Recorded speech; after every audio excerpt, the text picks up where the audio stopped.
Hello, my darlings. It's me. I know I've been away for a long time, and I'm sorry about that, but I had to sort out a few things, and I'm still sorting out a few things right now at the moment. But right now I have a chance to upload a scary little short story for you guys, and this is done by a wonderful author named Dan Coglianese. The title of his story is called Felinious, and I hope you enjoy it. I put the link in the description box so you can check out Dan's other work. Dan is he's a Ritzy author, and he has other stories as well. So if you'd like to check out his other work, you could just click on the link in the description box below. Right now I'm going to present his short story Felinious to you, and I hope you enjoy it. Once again, forgive me for being away for so long, and I'll try to upload a story when maybe once every week when I can. But like I said, I'm still sorting out a few things right now. Life can throw you a few surprises. But anyway, are you ready to hear Felinious by Dan Coglianese and find out what it's all about? Well, here we go. Felinious by Dan Coglianese. Ben took the same path to and from work every day. From the door to his trailer, he walked on the loose gravel parking lot to the bike path through Menchant Lake Forest Preserve. The path was a 4-mile loop, but Ben only used a mile-long stretch along the east side. Once he got as far south on the path as he could, he trudged through some wild grass and low shrubs for about 50 feet until he emerged on the back lot of Cletus's auto shop. Ben did oil changes and a few other basic services, but was not allowed to operate the hydraulic jacks. On a warm Thursday evening, when he arrived back at his trailer, there was a red children's book leaning against his screen door. A thin, hard cover with the picture of a dusty gray, British short-haired cat on the front. The title was Felix and the Hidden Treasure. Ben hated cats. Just seeing the cover of this book enraged him. He kicked it aside, reminiscing about the many cats he had kicked at on the path to and from work all these years. The book came to a rest next to the metal stairs, open to the last page. Felix sat on a pile of coins and treasure underneath a shady chestnut tree. The way Felix looked at him, that's what intrigued Ben. He glanced at the book, took a step up, then stopped. Against his initial instinct to avoid reading at all cost, Ben bent over and scooped up the book. Inside his trailer, he plopped down on a heavily duct-taped lounge chair that used to be black leather. Opening the book made him feel like a kid again when nobody read to him. In second grade, he used to pick the books with the most pictures when his class went to the library and make up a story of his own since he still couldn't read. Forgetting to even change out of his greasy overalls, Ben turned to the first page. Felix the cat stood at the beginning of a path, just like the bike path Ben walked to work every day. It even had the orange stripe down the middle.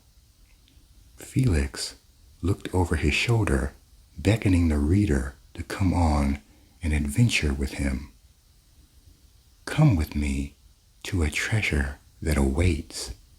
Perhaps we'll see those pearly gates. Astonished at the picture on page 2, Ben felt a sense of déjà vu as his eyes fell upon Felix walking past a rusty gate hanging askew on an equally rusty white metal fence.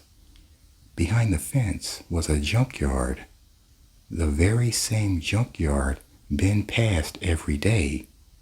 It even had the same blue 1970 Chevy on blocks, heavily rusted.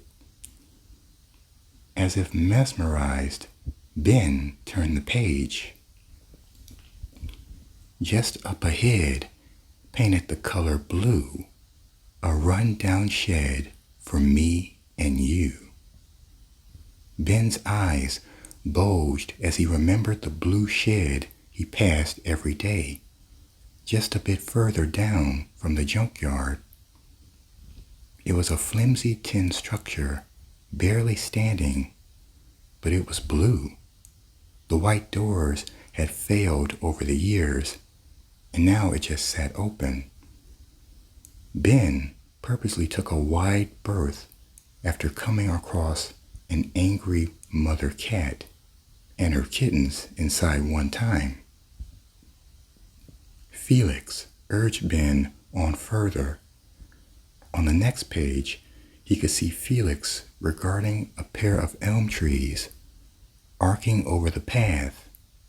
Ben shook his head in disbelief. He knew those trees. They were just a bit farther down from the broken down shed, and they formed a little shady arc over the path, which he enjoyed most during the summer months. Let's take a rest, a pause for a sec. What's next in this test will make you a wreck. Immersed in the journey, Ben let the world around him slip away. He could almost see Felix walking on his path, guiding him toward something. On the next page, Felix stood in front of an old water pump Ben knew well. It was exactly halfway between the start of his daily walk and when he got to the back lot of the garage he worked at. Felix had a raised paw pointing at a well-hidden dirt path carved subtly into the lush wild grasses. Ben's mouth hung open as he turned to his right in his imagination. This time of the year, he would have to duck through the dense forest. Thick branches would wick at his shoulders and head, but he could be careful. Just a bit more, not to worry. The journey of 4. Now you have to hurry. Felix led Ben through a maze of flowering bushes and lush green grasses. The winding path, no longer familiar as it strayed from the paved bike path, but promised something glorious. Eager to reach the end, Ben turned to the next page. There was Felix looking over his shoulder, Making sure Ben kept up, there was a small, grassy clearing, and the dirt path ended. A circle of tall white pines enshrouded the cozy nook. Almost there now, time to stretch a leg. Worthwhile avow, riches you will beg. Felix continued across the clearing and onto a new dirt path that led deeper into the evergreens. Ben had an idea if this part of the forest preserve actually existed along his path, but he was dying to find out. As Ben turned to the final page, he saw Felix's little cat face turned toward the reader. He wore a grin, his paws outstretched. In a sweeping gesture, Felix drew Ben's attention to another small clearing just beyond the trees. The dirt path ended at the base of a mountain of coins and jewels. A treasure chest sat open, overflowing with stacks of bills and gold coins. A promised treasure, I cannot lie. Value no measure, so much you will die. Closing the book with an audible pop, Ben jumped up and ran to the front door. He pushed the screen, slamming it against the side of his trailer. Giggling like an idiot, he shuffled along the gravel, kicking little puffs of white dust into the air. As he approached the bike path, he held the book open to the first page. Looking down with the book in front of him, the path was an exact duplicate in the book. Ben walked hastily to the first landmark, almost seeing Felix actually walking in front of him. With a scowl, Ben wished Felix was there. He would toss him into the trunk of that old Chevy in the junkyard if he was. As he passed the rusty gate, Ben smiled, remembering the time last summer when he brought a super soaker with him and blasted the trio of orange stray cats with gasoline. They ran away, hissing and screaming at him, but he got them good. He wondered how long it took them to lose the stench of the fuel caked on their fur. Farther down now, Ben approached the shed. He turned the page in the book, using it as a map. He closed his eyes and saw Felix in his mind, acknowledging the shed, just like in the book. With a chuckle, Ben thought back to the time he found a mother cat with her litter of newborn kittens in the shed. It was a drizzling that day, and the raindrops pattered at the metal roof with a pleasant beat. It was early July then, and a rush surged through him as he relived lighting a 10-pack of firecrackers and tossing them into the shed, then slamming the doors shut. The racket the cats made was like sweet music to Ben's ears as it mixed with the pop of the firecrackers. A few minutes farther down the path, Ben came to the arched elms. Just like in the book, they provided shade from the heavy summer sun. He took a moment to rest and recalled that time in the fall, 2 years earlier, when he came across 2 fat gray strays, one with a striped tail and the other with a black one. They lumbered slowly on that hot day, seemingly dehydrated from the unusual October heat. Ben laughed to himself, remembering firing rocks at the 2 cats from the shade of the elms. He never hit them, but came close a few times. They scampered off before he could do any real damage. Moving on, Ben turned the page in the book to where Felix stood at the water pump. Ben put his hand on the pump, marveling at the accuracy of the book. Who wrote this amazing tome? Someone who wanted Ben to have the treasure.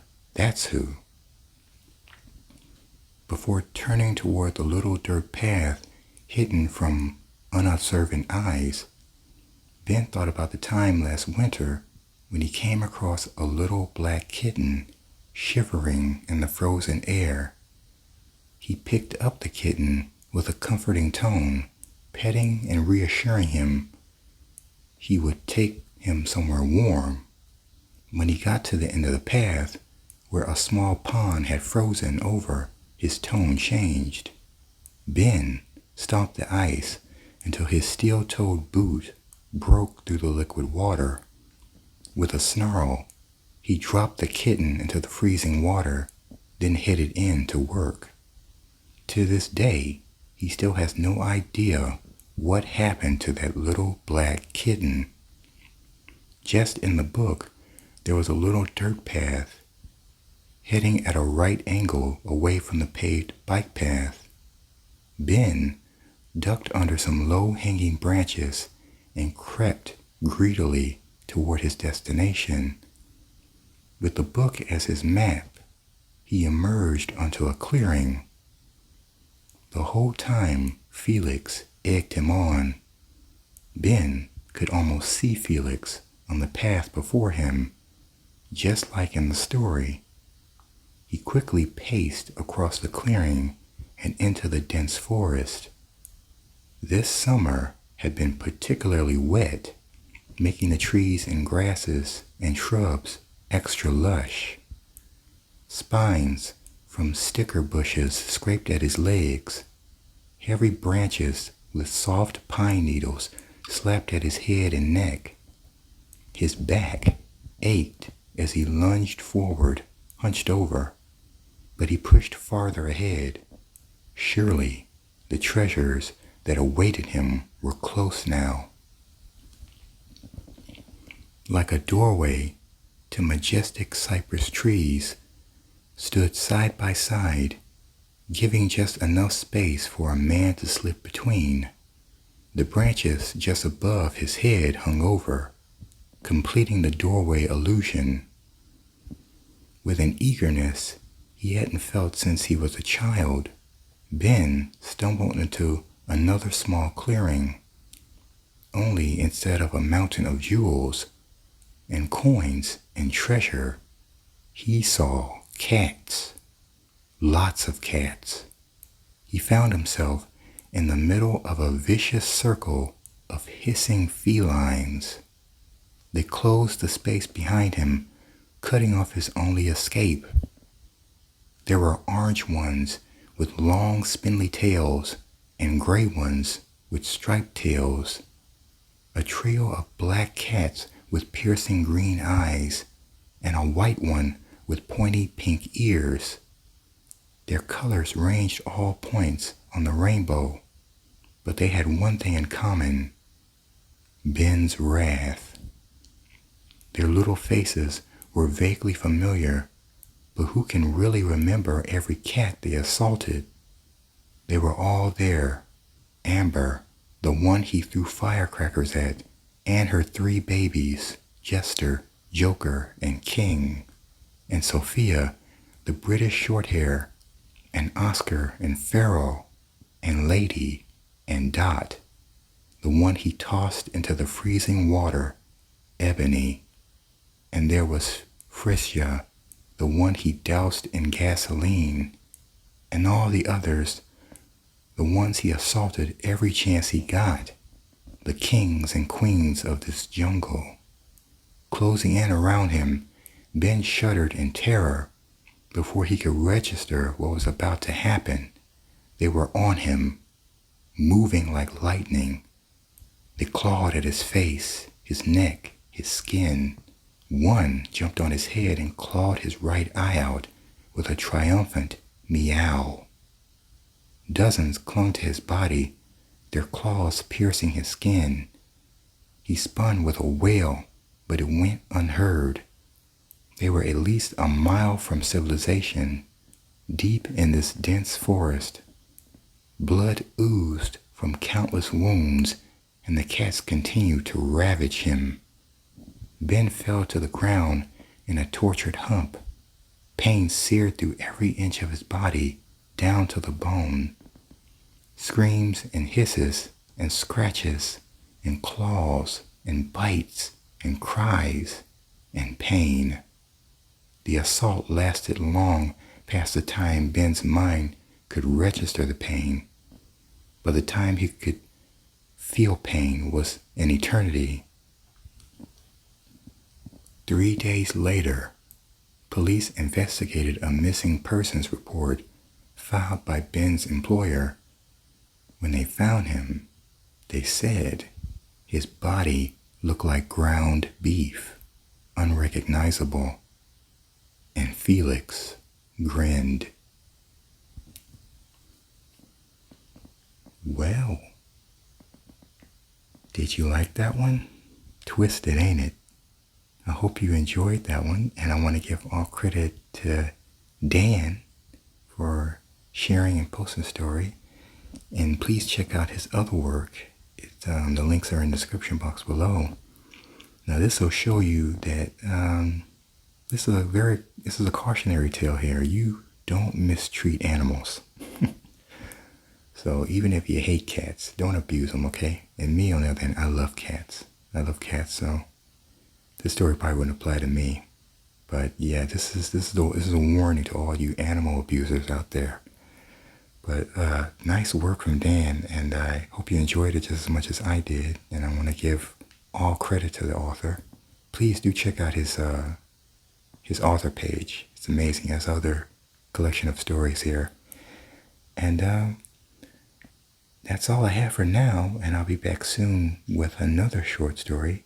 I might have been a bit rusty reading this one. I might have heard a few slip-ups, so please forgive me for that. And I hope you enjoyed this read. I hope you enjoyed the revenge of those cats. Ben got everything he deserved, and I enjoyed that one. Can't stand an animal abuser. And I'll be back next time with a new short tale for you. And I know I sound like a broken record. I know I've been away for a long time. I'm still sorting things out, but I'll try to upload a story more often as I can. But please check out Ben's author page and check out his other work as well. And I'll be back next time. And until you hear me next time, good night, my darlings.